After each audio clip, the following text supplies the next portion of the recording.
Good morning, everyone. Hope you're having a great day. It is bright and early on Wednesday morning. Oh my gosh, my Instagram just messed up. Give me 1 second, Instagram.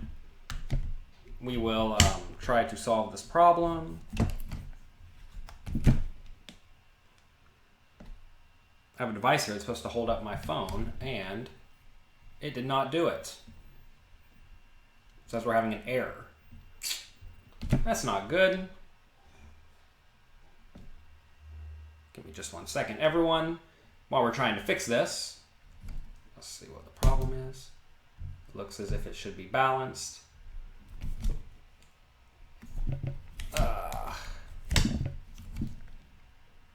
Sometimes things don't work. Sometimes they do. Yeah, it says we're having an error. All right, we're gonna have to do the classic hold the phone in my hand method today, but that's okay. We got it. We're doing it. We have this wonderful device here that's supposed to hold up the iPhone, but sometimes it malfunctions. I should probably test this before I start the show each day. That would be smart. You know what? I maybe actually be able to just. So I can possibly put this here. No shot. Okay. That's okay. Sorry for everyone listening on iTunes. I know you probably have no clue what I'm talking about right now, but everything is under control. Today, we're going to talk about... Is there a way I can balance this? Let's just see. This isn't so terrible.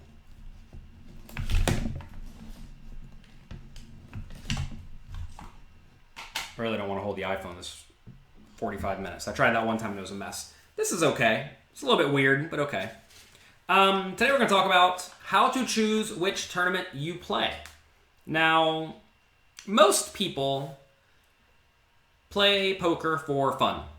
They play because they are trying to enjoy themselves and they want to have a good experience. So, what is the easiest way to have a good experience?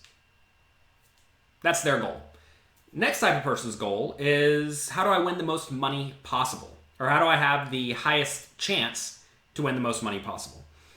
And quite often, these two things conflict, right? Sometimes people want to have a great fun trip. Other times, people want to play in the softest tournaments. Then there are some other people who really don't want to travel very far. Maybe there are some people who do want to travel very far. Right? Everyone has different priorities. So right off the bat, we're already running into many conflicting issues such that a lot of advice will not be applicable to everyone. Some people say that their main concern is staying within their bankroll, which is also quite important. So let's go through the few types of players and discuss which tournaments they should make a point to go play. So let's take a look at the professional first, because that's the kind that I am. I typically want to be able to invest a lot of money in a short period of time. That is my goal. So how do I do this? In soft games. Invest money in profitable situations in soft games. I do this by trying to play with recreational players. I don't really care where I have to go to play. Obviously, I'd much prefer to go somewhere nice, but that is not necessarily a requirement. Some professionals particularly enjoy accolades, and traveling to places like World Poker Tour events is something they like to do. It's something I chased for a long time, trying to become a 3-time winner. And, well, for example, I'm going to Montreal in 2 weeks to play their World Poker Tour Party Poker series there, because there's going to be a lot of recreational players, which means I'm going to be able to invest a pretty good amount of money in a short period of time. The series is maybe 10 days long. And they have a 5K and a 10K and a 1500 and a bunch of other side events. So that fits the bill, right? I can invest a lot of money in a short period of time. There are going to be a lot of satellite qualifiers. And it's in a great place. It's in Montreal. That's a wonderful city. And it's a World Poker Tour event, which means I still have the chance to become a 3-time champion. And you win a belt. I don't know if you have ever seen the belts they give away in Montreal, but they are amazing. It's like a professional wrestler belt or a UFC belt. Mike Sexton has one. Someone says a belt. Yes, a literal belt. A huge UFC-looking belt.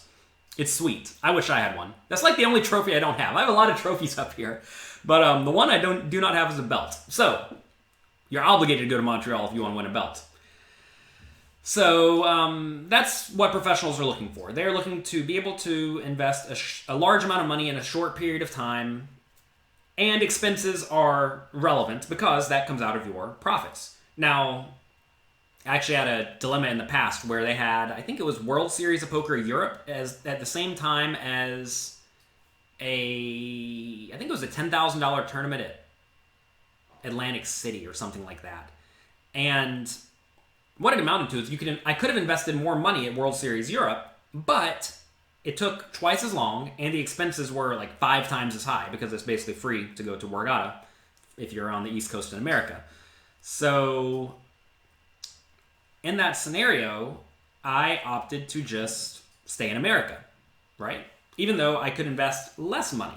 So certainly the expenses are relevant, and there are a lot of things you can do to keep expenses low. You can just try to not stay in the most expensive place. You can try to not spend all of your money on food, etc., etc. So that's what pros are typically looking for. They want to be able to invest a lot of money. They want to be able to make money on the trip. Not necessarily on the trip. On the trip is not what I should have said. They want to make money on average, right? All pros realize there's going to be a huge amount of variance in tournaments, especially if you're playing them intelligently, meaning you are often playing somewhat high aggressive or high variance style. And that's going to lead to big swings, and big swings are fine. I think over my, how old am I now? 33? So I must have started when I was 21, so that's 12 years. I know I've had, I think, 4 really good years, and then the rest of the years have either been roughly break even or a little bit losing years in live tournaments. And some people say, how could you have a losing year in tournaments? Well, you have to understand, you only play, 200 tournaments a year. If you're playing live poker, I'm referring to my live poker play. And that's not a whole lot, right? That'd be like an online player's play over the course of a week. How many times have online players had a losing week? Well, that happens all the time. So you cannot worry too much about the variance you encounter. But you want to have a high return on investment. You can definitely predict your return on investment. So I like to play in games where lots of people satellite in. Interestingly enough, many recreational players like to play in games where they can satellite in. So quite often, the games that become best for both the pros and the recreational players are typically events that offer lots and lots of satellites that are especially affordable, right? Imagine you're a recreational player and you are playing poker because you just like playing. You hope to get rich one day by cracking off a tournament. And you don't really care if you lose a little bit of money along the way. If that's your mindset and that's how you approach the game, satellites are fantastic for you because you can often play for a tiny amount of money. You're probably going to lose it along the way up, but sometimes you're going to run that up to an actual big tournament buy-in, and sometimes, every once in a while, you're going to win the World Series of main event, or you're going to win a World Poker Tour main event, or you're going to win the Party Poker Tournament in Baja Mar. You're going to go there and win that for $1 million, or however much they pay. $2 million, actually, because it's $10 million guaranteed. So it's going to be 1.5 or 2 million. Sometimes you live the poker dream, as just came back from Eden says. And that's what a lot of people live for. It's like why people play any gambling game, except for in poker, if you're good, you actually have a bit of an edge. So, for recreational players and professionals, they want lots of people satelliting in. Milan says, how do you measure your potential return on investment? Often it's from a lot of experience and also from a lot of what other people are saying. There are various sites online where they will tell you the perceived edge of good players, or even some bad players in tournaments. You can figure out where you rank in that hierarchy, and that will give you a rough idea of your return on investment. So that's an easy way to do it. You can also look at your past results. Obviously, like I've been really fortunate on the World Poker Tour, and I'm clearly not expecting to have a 500% ROI in World Poker Tour events. That doesn't make sense. But I do expect to have like 50% or maybe more. But one thing I've learned as a professional poker player is to always count on the worst. you can't really expect to have the super high return on investments. A lot of people like to think that they are going to win tons and tons and tons of money playing poker, and sometimes they do. But if you have a 500% ROI for a year, which you will if you play enough, you can't count on 500% ROIs. That's a mistake a lot of people make, actually, is they will win for their first year playing live tournaments. They'll cash for $5 million or $2 million or whatever. Imagine they buy in for $400K, they cash for $2 million, they had 500% ROI. Well, now they just think I'm going to make $1.6 million a year. So they spend $1 million on stuff, then they're left with $600K. They think that's plenty. Next thing you know, they go broke. Not shocking, right? Dinah says, playing the 570 satellite in Jacksonville. Good luck. So anyway, let's talk about satellites. Satellites are a really good way to turn a little bit of money into a lot of money. Understanding you're going to have substantial variance along the way. As long as you accept the variance and you're happy with it, they're a great way to spin it up. Probably the best way to spin it up, actually. Because usually you're spinning it up with other people who are also trying to spin it up. It's much more difficult to turn, let's say, $1 into $5,000 playing cash games, because along the way the players get way, way, way, way more sophisticated. By the time you're playing, 510 or 1020, especially online, the players are all quite good. But if you're playing satellites, quite often the $500 satellite players are the same players who are playing the $100 and the $20 satellites, right? And that results in the games being reasonable, right? They're at least beatable. So, they're great. I mean, like right now, I know Party Poker is running lots of satellites for their events where you can buy in for like 1 penny, right? Clearly, this is not a lot. 1 penny is not a lot. And even then, if you buy in for $1 or $10 or $500, whatever, they actually allow you flexibility, which I think is very, very valuable as well. For example, if you win a satellite and you get 5,000 tournament dollars, you can use that for any of their live tournaments and maybe even for some of their online tournaments. And that's great, right? Because you may not want to play a particular tournament. Say you win a satellite for a tournament in China, but you don't want to go to China. You want to just stay home and play in Montreal, or you want to go to the Bahamas. Well, you can go play the one in the Bahamas. That makes a whole lot of sense, right? So I definitely think that's a good thing that they are doing, because it lets the players use their funds as they see fit. That may make some tournaments have better turnouts and some tournaments have worse turnouts, but overall I think it's just better for the players to let them use their money as they would like to use their money. Louis Philippe saying, playing all the sub 2K events in Montreal. Sweet, I'll see you there. Brian says, you just started watching Weekly Poker Hand, my podcast, number 1 to 7 again. You don't think people realize how much free content I have out there? Well, good. I do have lots of free content. We have this, a little coffee show. We have Weekly Poker Hand. We have Little Poker Advice. We have all sorts of videos on YouTube. YouTube.com/floattheturn. I make a blog each week at jonathanlittlepoker.com. I have a lot of content out there.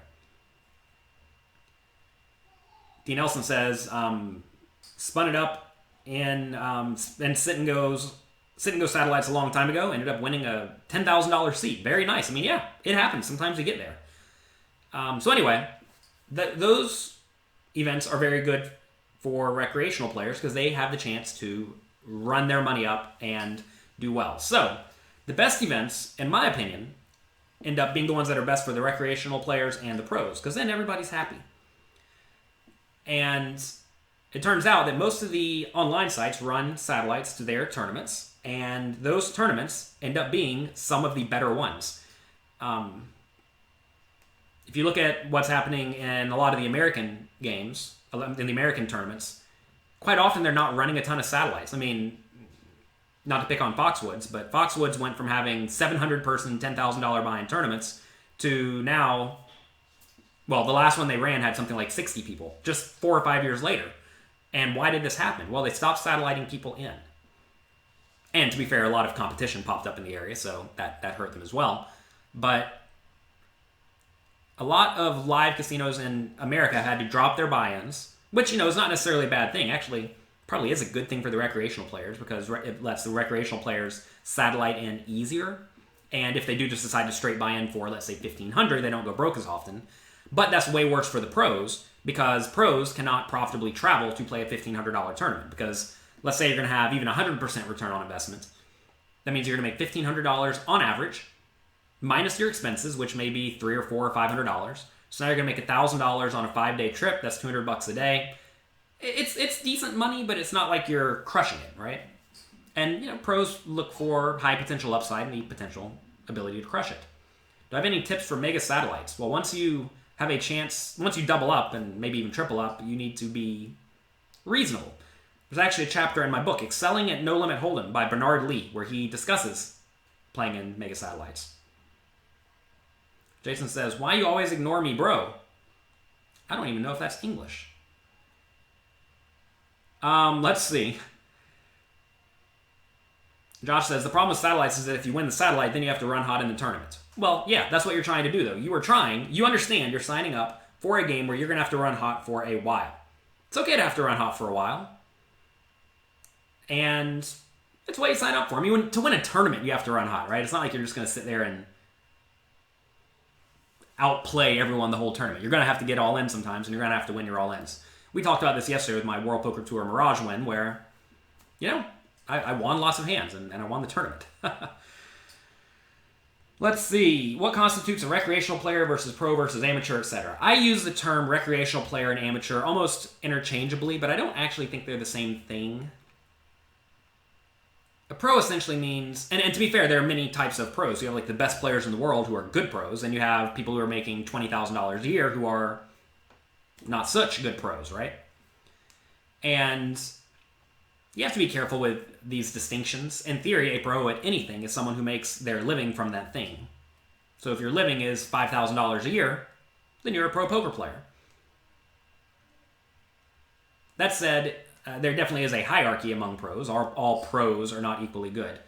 And typically the largest, most populated tournaments often include a lot of the best pros in the world.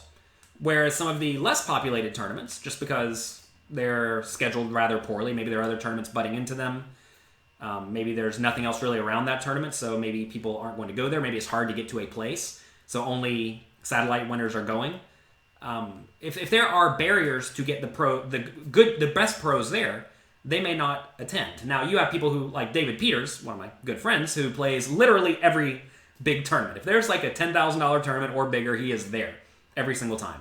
But then you have the other 98% of pros who don't work quite so hard, and they skip things that are difficult to get to. As there are more barriers, people will be less likely to travel.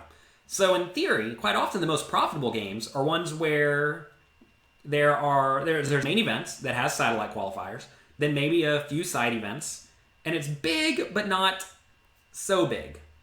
Because as you attract the best players in the world, that does detract from your ROI.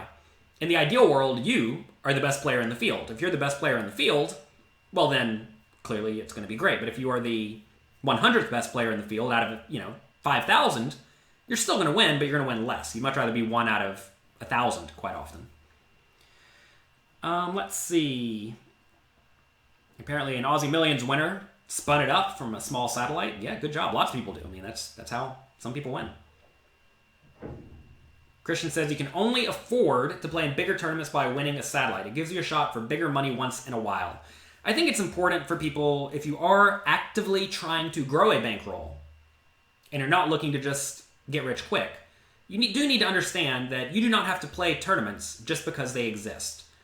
One mindset flaw I think a lot of people have is that they think that if they get $1 million dumped on them by winning a tournament, they're all of a sudden going to be happy and they're going to be set for life. And if you're smart, you will be set for life. But I can count on one hand the number of poker pros I know who have won $1 million and held on to the vast majority of that $1 million.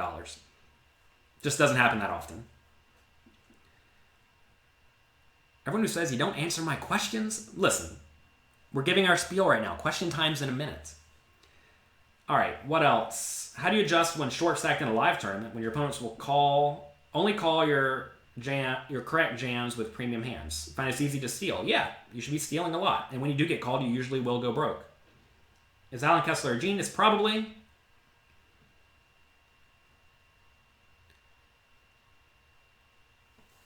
What's our strategy if our casino does not offer cash games until 5 a.m. or maybe they stop after 5 a.m.? I'm not exactly sure what you're asking. Basically, find games you can play and play them. Let's see. You figure out a way to put money online. What's the best tip for you with a $500 bankroll? Oh, my device is falling here. I explain what to do with your bankroll at jonathanlittlepoker.com/bankroll. In the Bankroll Bible. I wrote a whole Bible for you so that you don't have to sit here and ask me the same questions over and over and over and over and over again. JonathanLittlePoker.com/bankroll. In general, though, when people come to me with a question of, I have some money online, what should I do with it? The first question is, what is your skill set, right? A lot of people want me to say, oh, go play cash games, or go play sit and goes, or go play tournaments. But if you're bad at poker, or if you're bad at a particular format,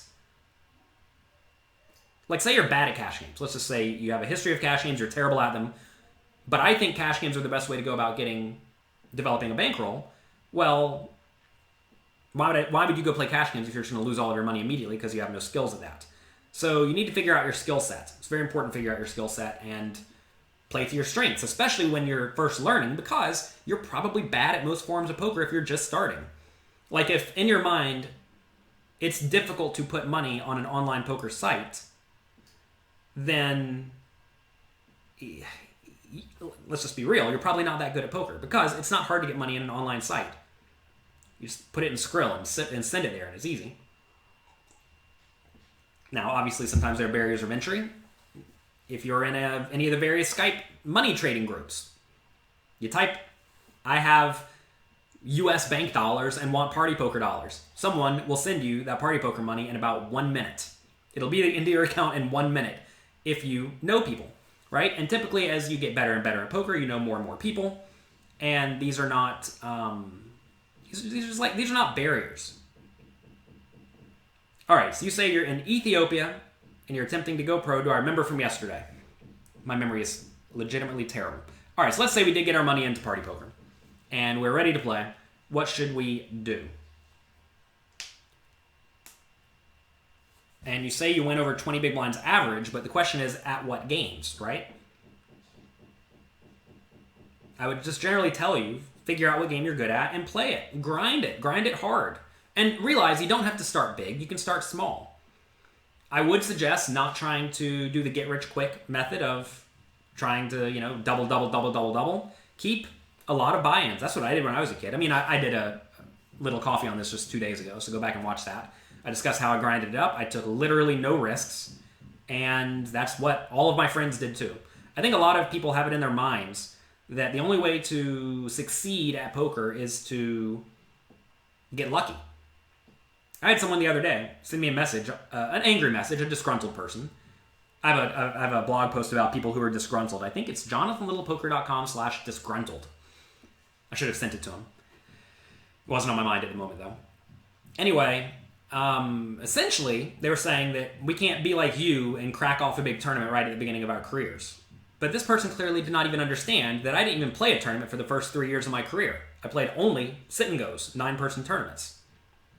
So, just because you see someone win a tournament eventually does not mean that they have not put in tons and tons of time into the game. There's a saying, like, there are no overnight successes. And really, there aren't. Most people who have had success in almost all aspects of life have been grinding very, very hard for years and years and years. You just don't hear about it and you don't see it. All right. Olive Oil, welcome. You don't play cash, that's all right. You don't play because I don't like losing cash. Apparently, Roseanne says this. Oh, you say this. Got it. All right, the other day... Okay, so good. You think I just ignore most of the Facebook comments. I really don't. I think I actually answer legitimately all the comments. Let's see, you sent me an email to meet in Montreal. If I'll reply to everyone. So far, we only have about 15 people who have signed up, and we'll get. If you're on the list, I'll send you an email. Be patient. Would you ever fold to an all-in bottom set on a rainbow flop with no straight possibilities? No. Essentially, no. The problem is that if you're folding a set, you're essentially saying with your actions that your opponent is so bad that they never, ever, ever bluff, and they never, ever, ever value 2-pair highly. Say the board is something like King 4-2.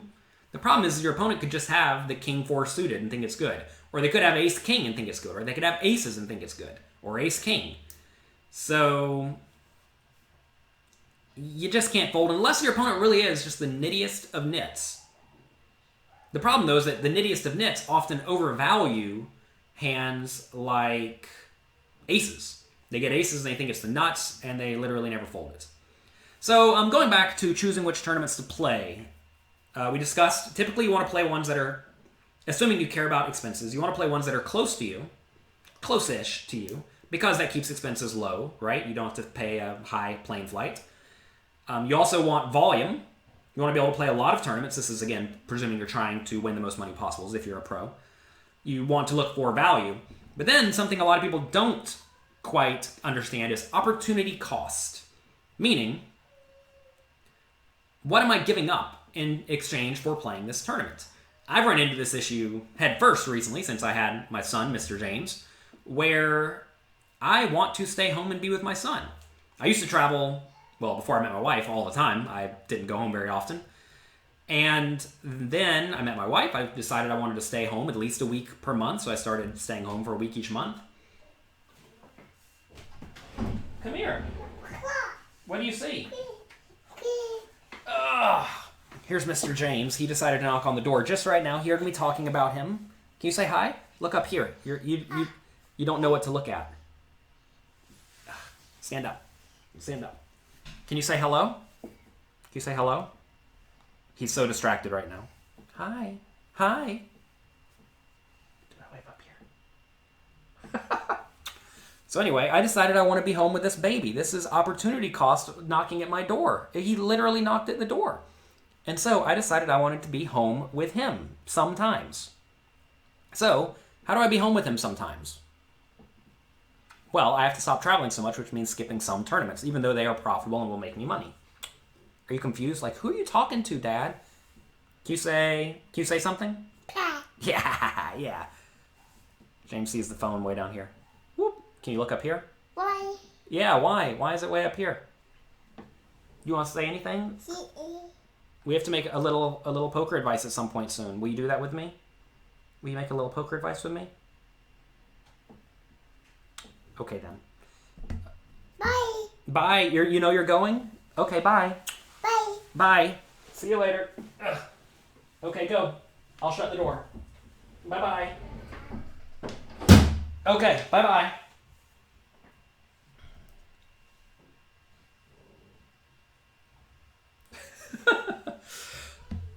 Okay, what was everyone saying? Good morning, Uncle Eddie. Hello.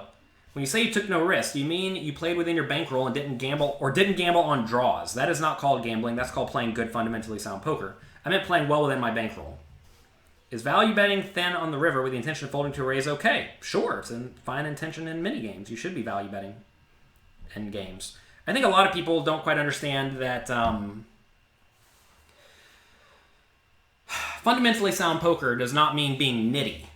Fundamentally sound poker is often very, very aggressive and very, very, very, very active, right? It's not just sitting there and doing nothing. It is playing aggressively. And in any individual game, you should be playing quite aggressively, and that's because you're trying to win, right? And if you're trying to win, especially in a tournament where you have to get all of the chips out of 100 or 1,000 people, you have to take lots of risks. And playing draws does not mean you're gambling. Like, imagine someone bets $1 into a $20 pot. You should call with almost anything because you only need 5% equity. All right. So yeah, opportunity cost. Back to that.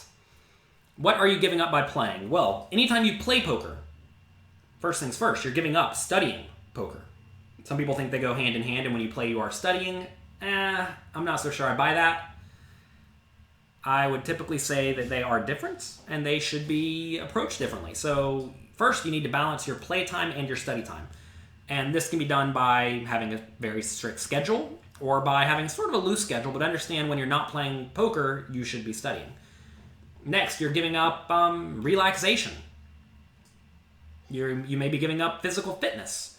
You may be giving up studying something else, like if you're a college student. When I was a college student, I didn't study college stuff, I studied poker. So, I don't have a degree, right? And that may cost me down the road. It probably won't because I've been very fortunate. But if I had not been fortunate, well, maybe having that college degree would have been very, very helpful. So, understand that whenever you play poker, you are giving up your time. And your time can range from being very valuable to not valuable at all. Now, if your time is not valuable because you have literally nothing else going on in life, it's probably fine to play a lot of poker. But if you do have a family and a job and all of that, it may not be worth it. Now, every person, I think, needs some sort of a hobby or some sort of thing that they enjoy in life that they do. And, you know, I'm rather fortunate, again, in that what I like to do is I like helping people. I like creating businesses. And luckily enough, that's exactly what I do. And I have fun when I work all day. I'll sit in this little office all day and work the whole time. But it's not really work because I enjoy it. It's fun. So it's not a problem. But if you don't like your job, I'll try to tell you to find a way to get out of it. But if you don't like your job, you do need to make sure you're enjoying life in some way. And poker provides an escape for a lot of people. And, I mean, in theory, the maximum escape is playing a satellite, winning the tournament, getting $1 million, quitting your job, then being smart and investing your money, and then going from there.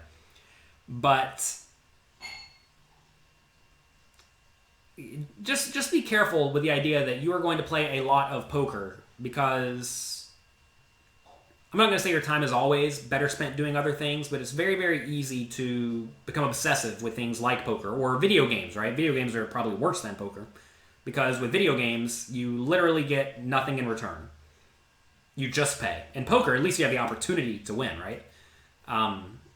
I fall into the Magic the Gathering hole every once in a while, where I will sit and play online Magic the Gathering for 10 hours a day. I haven't done this in years, so I guess I don't fall in the hole so much anymore. I guess I've learned my lesson. Or maybe I just have very clear, better uses of my time, like playing with my Mr. James over there. But opportunity cost is definitely a real thing, and you should always be considering this. Like, whenever you watch a TV show at night, you could be studying something, and you can study stuff by watching a YouTube video, right? Like, say you want to study physics, you can watch a YouTube video on physics, let's say. That said, you know, if you want to become great at anything, if you look at all the great poker players in this world, essentially all of them have spent a substantial amount of time studying and playing poker at some point in their life. Like, now, I don't study and play poker nearly as much as I used to. I used to play and or study, literally 14 hours a day, every day. I did that for 3 years straight. That's how I got good. That's how I turned the $50 into $300,000 on Party Poker, which we discussed a few days ago. By the way, if you miss any of these past episodes, you can find them on YouTube at youtube.com/floattheturn, and also you can find them on the various podcast apps in the audio form, on iTunes, on Stitcher, etc., etc. You can just search A Little Coffee. So anyway, that is how most people get good, is they obsess over something and they devote their life to it. I devoted, probably in reality, 6 or 8 years of my life purely to playing and studying and getting good at poker, and I got good at poker. And I developed a framework to allow me to approach most situations that I'll encounter forever. Now, the game still does evolve. Tools become better. You know, studying tools become better. And you have to continue adapting. If you just stop studying, like say I just stopped studying 5 years ago, well, I'd be drawing stone dead now, or nearly dead. Especially in the high-stakes games. I'd still be fine in $500 games, but I'm trying to make a living here. We're trying to play at big tournaments, right? So, just understand that the learning never stops if you want to be at the top. Let's see. And you're in the beginning, so you're going all in with your time, no balance for you, LOL. Play poker again and again. Sure, go for it. Make sure you're having fun, though. If it becomes very boring and very unfun, you may find you need to become a little bit more balanced. I would almost say that the life of grinding all day, every day is not for very many people. You have to have a particularly, I don't know, strong's not the right word. More like a willing to suffer mindset. You watched me play in the NBC Heads Up tournament the other day. The quality of play was so bad. Well, no one knew how to play Heads Up poker back then. You're in Ohio with a full-time job looking for online poker to build a bankroll. Any ideas? Well, yeah, find a game you can beat and play it a lot. That's all you really have to do. You're obsessed to hear about if I've ever played with Tom Dwan. I don't know. I'm good friends with Tom Dwan. I'm sure we must have played at some point. I don't know, though.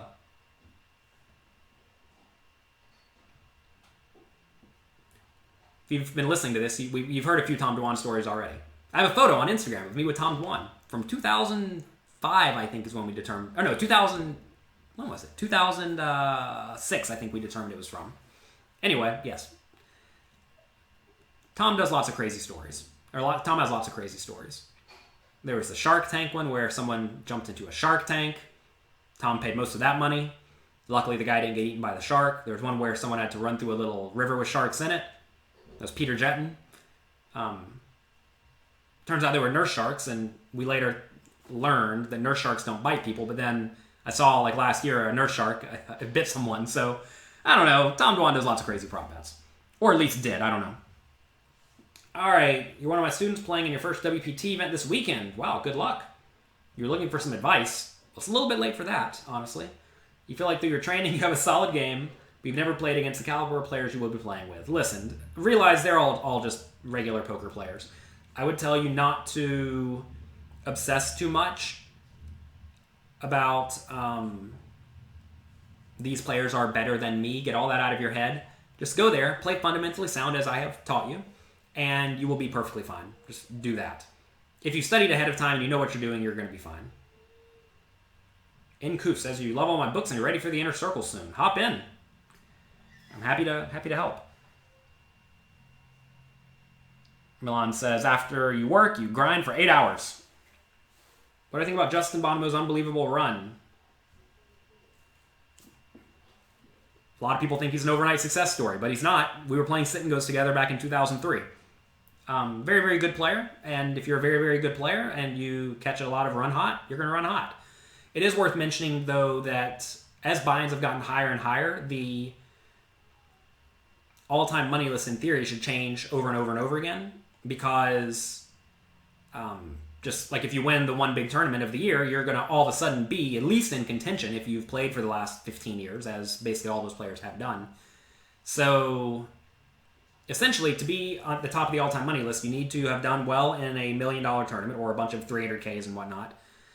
And I don't know. I just don't think a whole lot about it because at the end of the day, if you talk to a lot of these guys, they realize they're just playing 27-person sit and goes over and over and over for very high stakes. And they're all getting their 5% or 10% return on investment over and over. They're making their 5 or 10% ROI and they're printing their money. 10% on a $1 million buy-in is, well, $100,000 they make by playing that game. Sometimes you win, sometimes you lose.